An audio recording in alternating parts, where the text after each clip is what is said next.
একসময় ব্লাউজের ব্যবসা ছিল, কিন্তু সেই ব্যবসা বেশি দিন চলেনি। এখন তাই ব্যবসা ছেড়ে সংসার চালাতে শ্মশানে সৎকারের কাজ বেছে নিয়েছেন সমীর রায়।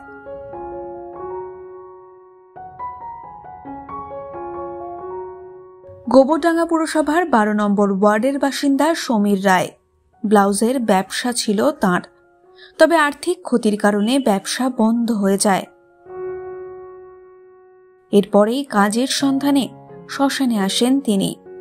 তারপর থেকেই শ্মশানে সৎকারের কাজ শুরু হয় তাঁর। গত 8 বছর ধরে এই কাজ করে আসছেন তিনি। প্রথমে বাড়ি থেকে লুকিয়ে এই কাজ করতেন, তবে পরে বাড়িতে সবাই জেনে যায় তাঁর এই কাজের কথা। এই আমি সৎকারের কাজ করছি 8 বছর। এই কাজে আসা কীভাবে? আশা বলতে আমার নিজস্ব ব্লাউজের ব্যবসা ছিল, কোনো ক্ষেত্রে অঘটনে ব্যবসাটা নষ্ট হয়ে গেছে। তারপরে এখানে এসেছিলাম 8-10 দিনে কাট বাঁচতে সাজাতে গুছাতে। তারপরে এখানকে যারা ডোম ছিল তারা মরা পোড়াতো, আমি তখন দেখতাম, বসে বসে কাজ করতাম। পঙ্কজদার কাজ এখানে বসে কয়েকদিন করেছি। পঙ্কজদা বলে আর কদিন কিছু দিন কাজ করে দিয়ে যায়। তো ওরা সেদিনকে ছিল না, সেদিনকে 8খানা মরা একসঙ্গে ঢুকেছে।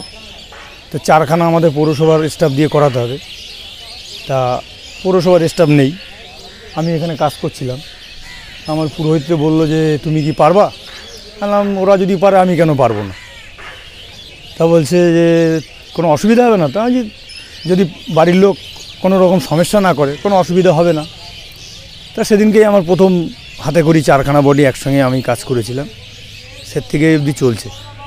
এই কাজ করে কোথাও কি মনের মধ্যে কোথাও কষ্ট বা কিছু কাজ করে না?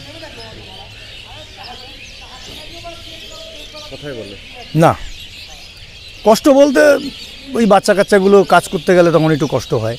বয়স্ক মানুষ টানুষ তারা তো ভোগে, সেটা আলাদা ব্যাপার। কিন্তু ওই 15-16 বছর এগুলো তো কষ্ট তো লাগবেই না।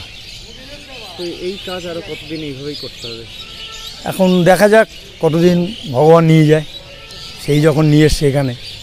পরিবারের লোকেদের কোনো সমস্যা নেই? সমস্যা প্রথম বাদো ছিল, জানতো না যে আমি ডোমের কাজ করি। বাড়ির পাশে মরা আসলে আমি নিজে করতাম না, কাউকে দিয়ে হয়তো করাতাম, আমি লুকিয়ে পড়তাম। যাই হোক আমি কাঠ মেপে দিতাম। আমি এই ধানাই পানাই বলে আমি চালিয়েছি 1.5 বছর। তারপরে যখন জেনে ফেলেছেই, তারপর আর ওরা কী বলবে, যে আর কিছু বলার নেই। যে কাজ যখন করছি আমি, কাজ তো ছোট না। একসময় যিনি শ্মশানে খুব একটা যেতেই পছন্দ করতেন না, সেই শ্মশানেই এখন দিনের অধিকাংশ সময় কাটাতে হয় তাকে। তবে কোনো কাজই ছোট বলে মনে করেন না সমীর। আমি শ্মশানে খুবই কম আসতাম, আমার খুবই কম আসা হতো শ্মশানে। আসলে পরেও হয়তো দূরে দাঁড়িয়ে থাকতাম, হাওয়া বাতাস লাগবে, গন্ধ বেরোবে, এই জন্য দূরে দাঁড়িয়ে থাকতাম। পড়াশুনো কতটা? পড়াশুনো ওই নিজের নাম সই দিয়ে মোটামুটি চলে যাওয়ার মতন। এই সময় ডিজিটাল।